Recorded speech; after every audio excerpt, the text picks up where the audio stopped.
Good morning. This is Bill from Curious Cars on another, I hate to say it, it is a muggy Florida Thursday. It's unacceptable for late October. Genuinely unacceptable. I don't know if it's the result of this hurricane that's about to batter Louisiana for this is like the 9th hurricane they've had this year compared to our 0, so thank God for that. Sorry, Louisiana, don't mean to celebrate your misery, but God, I do hate hurricanes. The birds, I hear them, I don't see them, and that's fine. I'd rather not hear them and not see them, but at least seeing them is not in the picture, and that's a good thing. So they're not around. Neither are Peter's goats, neither is his giant cat. I didn't see any deer this morning, so all in all, it's a pretty chipper day. And I do have, speaking of chipper, this 2006 BMW Z4 3.0 SI. And the reason I call it a Z4 is because it seems like it's mostly Canadians who buy these things from us. I don't know why. For some reason, the Canadians just go nuts for the Z4s. I imagine they drive around in their Z4 listening to ZZ Top and enjoying themselves and, having a grand old time. They're not going to have anyone back seats, but they could try. If anybody's going to try, it's going to be the Canadians to squeeze someone in the back who are on some kind of a winter vacation. But in this case, I don't think they're going to succeed. This is the E85 platform from BMW. It's... I don't think it's debatable. I think it's a very good-looking car. There's some people who don't like the styling. It came out during the Chris Bangle era. That guy that the BMW purists were going to tar and feather, take pitchforks to, because they hated his flame-surfacing styling, the Bangle bump in the back. And this wasn't actually penned by Chris Bangle. It was a guy named Anders Warming, a Dutch guy, basically penned the car under the supervision of Chris Bangle, and it did get the little Bangle bump in the back. But I do think, without question, the Z4s are the best looking of the Bangle Bunch, and I think even people who hated Bangle probably don't mind the Z4 that much. There I go with Z. Anyway, but it's a weird car. It's got a little bit of weird styling, which we'll get into. And in fact, the light from the sun coming up this morning is showing off some of that. I mean, it's got this big swooping line coming all the way through the top of the fender into the door, and then it maneuvers into the back quarter. You've got another low-slung, weird U-shaped thing at the bottom. Then you've got a front fender that's sort of concave and convex at the same time. You've got this absolutely bizarre BMW rondelle capped fender signal, which I think is really, really strange, particularly the way it sits in a convex circle that reflects the light and makes the BMW logo appear to hover when it's on. It's just a little bit peculiar. You do have some funky looking headlights up front, kind of swept back. You've got the classic kidney grille. You've got, in a very classic sports car way, this stretched out long hood, Jaguar E-type style, into an almost non-existent rear deck, very stubby little tail on it, and there's that Bangle bump at the back. It is a classic Roadster styling, and frankly, I think BMW hit the mark with it. I think it looks pretty good.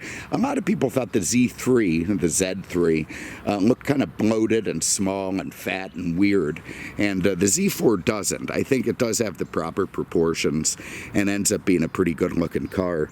The taillights are a little bit peculiar. I mean, they're shaped almost like a eagle's beak or something, but they go in a few different directions at once. You got a high-mounted center light. You got the Z4 logo. Z stands for Zukunft. I have a hard time saying that. Z-U-K-U-N-F-T, Zukunft. It's German for future. And frankly, it's just a terrible word. I mean, they could have picked a much better word for future than Zukunft. I can't even say it, but anyway, it's the Z line. There was a Z1 that came out in the early 90s. That was that weird car that had the lowering side doors on it. There was no Z2 that I'm aware of. Obviously, there was a Z3, that fat-bodied little James Bond thing that everybody loved for a while, and then everybody hated, and now everybody loves again. And the Z4, of course, this car, the E85 series, and the Z8, if you remember that. That was an 8-cylinder powered big roadster that's now in the stratosphere pricing-wise and very hard to get a hold of. So the Z series has been around, and in fact, they kept it going. I think they're still building Z4s today, which is a testament to the popularity because, you know, God knows, they even changed the 3 series into the 4 series. I mean, I just don't get BMW and their nomenclature. Maybe I never did. But at least the Z remains, and it's still around today, and I think that's all right. This car was very successful for BMW. It came out in 2002, ran all the way through 2008. They moved about 200,000 units. In 06, like this car, it was a redesign, a restyle, a refresh, whatever you want to call it. Some very useful stuff came out on it. And they also came out with a coupe version in this year, which was interesting because most of these things are, you know, coupes that they saw the top off of and turned into roadsters. With BMW, it went the other direction. They had a roadster and they made it into a coupe. But anyway, it is what it is. With 06 and this restyle, you came out with the basically similar engines under the hood. There was the 3.0i and the 3.0 SI like this. And the SI signified that it was the sports version, sports package. And you did get some stuff for your extra $7,000 or so, and that's just on the base price. You got 18-inch wheels, you got an upgraded version of the N52 engine, a terrific inline 6 that bumped it up to 255 horsepower.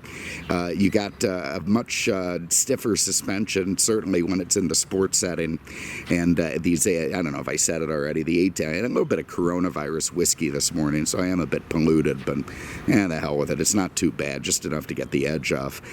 You did get 18-inch wheels and stiffer suspension with a lower ride height. And of course some vented disc brakes and some other crap as well. So you did get something for your extra dough beyond just a little S on the badge package on the side. You also have rollover protection. This thing got a 5-star rating from the NHTSA for rollover. So even under these cheap looking plastic covers, I don't know why BMW did that. They don't look that fancy to me. But there must be something pretty substantial under there to make it safe in rollovers. You also get a nice little windscreen in the back that helps keep the noise down. And I'll just start in the trunk. We'll get in there. You can get in there with this little button right here. There's that Bangle bump everyone talks about. It doesn't look that bad on there. That kind of mocks a spoiler. So I've got my bag of crap today. Sorry about that. A roll of paper towels because we're out down at the shop, and if I don't bring them in, then I guess nobody will. And because of the way that this car is laid out, it actually has a pretty good-sized rear trunk, as good as in many mid-sized sedans. You can fit a set of golf clubs in there, pretty much no issue at all. There's our book set with the car. Not really anywhere to put it inside, so I'm going to put it in the trunk. Under the bag is a little compartment where you get the tire inflator. These things came with run flats, which were horrible and atrocious, and hopefully it doesn't still have them. I didn't really bother to look. Let's see what we got. God, there's so much crap on this tire. I can't even see the brand of it. Never seen Drive Guard. What the hell is this thing? I don't know, you know, we'll put in a picture, but anyway, they came with run flats, which are terrible, and I always recommend replacing them with a better tire. This is a stiff suspension anyway. Run flats have a very hard sidewall, so you can drive on them, and I don't think it's a match made in heaven with the Z4. We also have smudges. Anyway, so a pretty good-sized trunk in this thing. Love the twin little pipes at the back, and, you know, all very, very sporty and proper, and still gives you enough room to do stuff, which ain't bad. Have a look under the hood. Get that by pulling that guy there. Thank God this is before BMW went to that ridiculous 2-pull system. which you pull on the release inside twice to open the hood, which is so silly because you don't know it and it's not intuitive. Anyway, here is one of the most legendary BMW engines ever, and that is the N52 Inline 6. A terrific, terrific piece. Very, very smooth, very, very nice, very torquey, very, it's got a lovely torque band all the way through, kind of like a 911. Whether you're at low revs or high revs, it's giving you what you want. Part of that is that double Vano system, the VVT stuff. It gives it to you on both the intake and exhaust valves, so that they're tuned to where they want to be, no matter where the car is in the rev band. And god damn do I miss BMW inline 6-cylinders. All in all, I'm a Mercedes guy. I'm not a BMW guy. But they did build the greatest inline 6s ever. They're just terrific engines. It's a platform that I've always loved, and this is just a fantastic version of it. It came out of the 3 Series and some of the 5s. It was used in the same platforms, and it just works great. Terrific, terrific engine, and that's made it to a very nice 6-speed manual gearbox in this car. But anyway, everything nice and lovely under there. Very simple looking. I appreciate that in a Roadster type thing, and lovely and ready to go. Nicely raked back windshield. I don't know. I do appreciate the styling on the Z4. I do want to see these signals flash, so let's do that before I get in. I'll pull out the keys. Try to do all this crap one-handed. It's never easy. Get our ignition on. Yeah, look at that. I mean, I just think that looks strange. And at night, it looks even stranger because it's all glowing. And then you've got all the light going into that concave area. So it's just a little bit peculiar. Okay, inside we have this very attractive coral red leather. With the sport package like this car has, you get these seats that have kind of the bolstery things. You get the leather, got my sweat dripping on it. You've got dual power seats with driver memory. The little sport bolster there where you can put that forward to support your bottom thighs. All very nice stuff. This car has, I don't know if it's standard or not, kind of a full leather package. You can see there's leather wrapped around the door panels. You got leather inserts. You got leather armrests. You got leather up here. You've got this rather stunning leather that wraps around the header panel of the windshield and sun visors, and just looks absolutely terrific. Love it. Really nice leather in this car. All right, let's hop in. Peter's got his Bentley parked right at the gate, so there's absolutely no way for us to get out. It's not actually. I believe that Bentley belonged to the Limp Bizkit guy. It came out of California. We ended up with it somehow, but anyway, there it is. It's parked there, so we're stuck. So we'll just go through this car real quick till we can go for a ride and fire it up. Nice that I have to press the clutch pedal to do that. Okay, unlike the 3 and 5 Series at the time, you get a lot more engine noise inside this car, and that is by design. They actually ran a little tube into the bulkhead from the exhaust to sort of input engine noise into the car, so it wouldn't be too quiet. And as stupid as that sounds, it actually works pretty good and does give you a nice exhaust note in the car. Unlike more modern BMWs, this is kind of the last of BMW's very simple and elegant cockpits. The wood trim was a no-cost option, I believe, but looks nice. Could have also had aluminum, which also looks nice. Take it or leave it, it's up to you. You've got this strange little dash panel that gives you your air conditioning vents and your radio in one kind of package that looks like the face of an old robot. It's a business CD, so if you need to do mergers and acquisitions, you can. You got commercials on the radio. But anyway, everything nice and proper there, and does have Bluetooth, first year of that with this setup, so that's all very nice and proper. You get these two nice little gauges that sort of face you. They glow orange at night because BMW, back in the 70s and 80s determined that was the easiest on the eyes at night, and they stuck with it. You got a 7,000 RPM red line, part of that N52 setup, 160 mile an hour speedo, which this is limited to 155, so that's it. I'm sure that's fast enough for most people. Hit the defrost on for a second. You've got this very nice, I don't know if I mentioned the block on this car, let me turn this off. is magnesium with aluminum cylinder liners, and I thought magnesium was flammable, so I'm not sure exactly how they pulled that off, but a very exotic block, even though it did come in the 3 Series and such.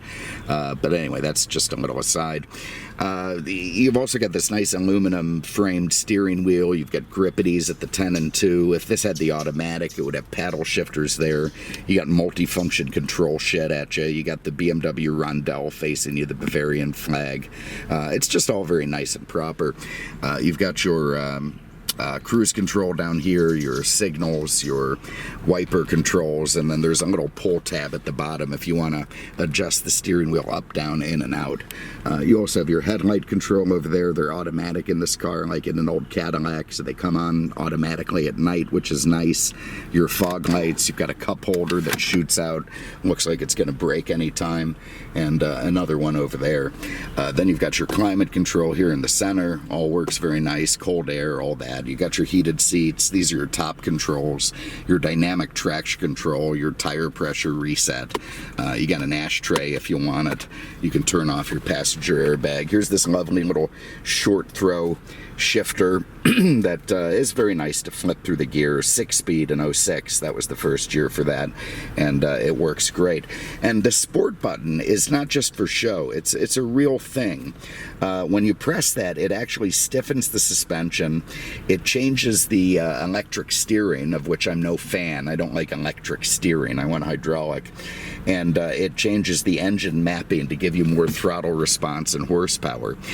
So it really does quite a lot. They call it dynamic driving control or something, controlled with the sport button. There goes Peter with his green Publix bag. Nice. And anyway, driving around the street, you really don't want to hit it because it's going to stiffen the wheel up too much. It's going to require too much effort. It's going to, really stiffen the suspension. You're better off leaving that off unless you're on some, really tight country road where you want to fling it around places. So all very neat stuff. You also have a leather-wrapped e-brake here, and of course all the continuing wood trim. I appreciate this little pad they put on the transmission hump, so when you're doing hard cornering, you can bang your knee up against that and it feels good and feels proper. Would have been nice if they put one over here too. But anyway, you're sitting nice and low in this cockpit. Your ass end is only a few inches off the tarmac. It reminds me of being in the Miata. You've got this long, expansive hood in front of you. You've got nice engine sounds coming through the pipes and through the firewall, and it feels like a sports car in a way that the Z3 didn't pull off quite as well. It just feels very, very racy. And, even if it's not as fast as its competitors, the Cayman, it's not as fast. It is faster than the SLK, and I think it matches the TT. It does everything better than, how can I put that exactly? Like, the Cayman is great at a bunch of stuff, but it's not great at everything. The TT is great at stuff and not everything. The SLK is great at stuff, but it's too heavy. It's not really sporty. The BMW, it just absolutely threads the needle perfectly through all the categories. So even if it's not better than some of the cars at what it does, it's better at them at other things, and it's a much more consistent car, a much more all-around sports car that's great for cruising, great for going to the winery or the country club or the strip mall or the strip club or the Asian massage or, wherever it is that people like this go.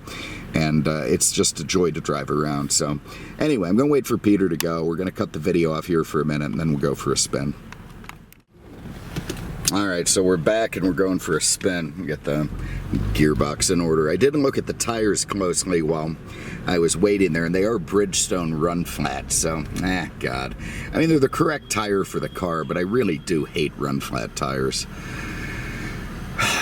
Anyway, that's what it came with, I suppose.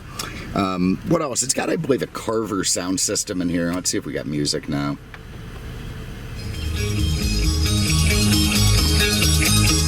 Yeah, we do. I don't know. That's enough of that intro. Yeah, there it is. All right, so the detailer has promised me that the windshield, he's cleaned a lot better than he did before. So we're going to see as we turn into the sun here. My bet is no, but we'll see.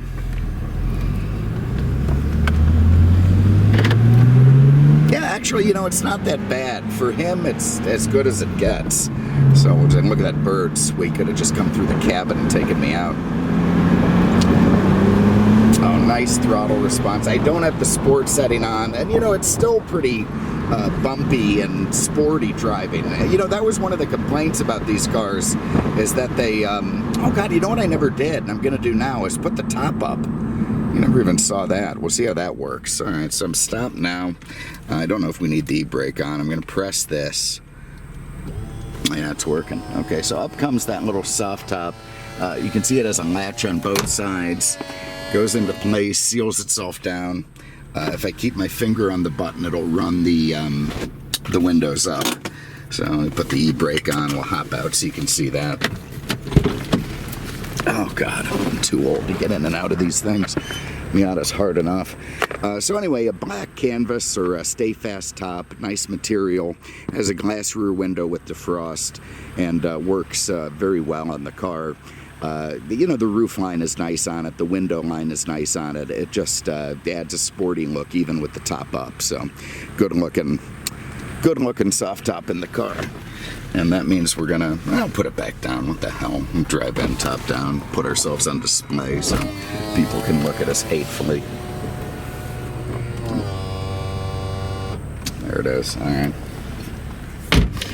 Windows down. Nice one touch setup there. Seatbelt back on if I can. God, everything's so hard these days, I swear to God. It'd be nice to be 18 again, just for a couple of days anyway. Alright, let's go for a spin. They have some sort of a valve on the clutch release that makes it easier for beginners to drive the car. I think it's a little bit annoying for guys who know how to drive a stick, but it's probably nice if you're just kind of starting off. It basically makes it much harder to stall, you know, bumps the revs up, drags out the time of engagement a little bit, and helps people drive a stick. I imagine that some engineers at BMW found that a little bit revolting. And you know, here it is as a nice cruiser. Now I'm going to hit the sport button.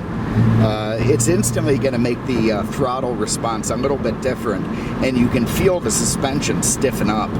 This has McPherson struts up front and a multi-link setup in the back that was much more advanced than the one that came in the Z3. Also has big upgraded brakes from the earlier Z4s, this 06. It's got vented rotors. They work very, very well. Nice big diameter. Very terrific braking system. Listen to the free revving of that engine.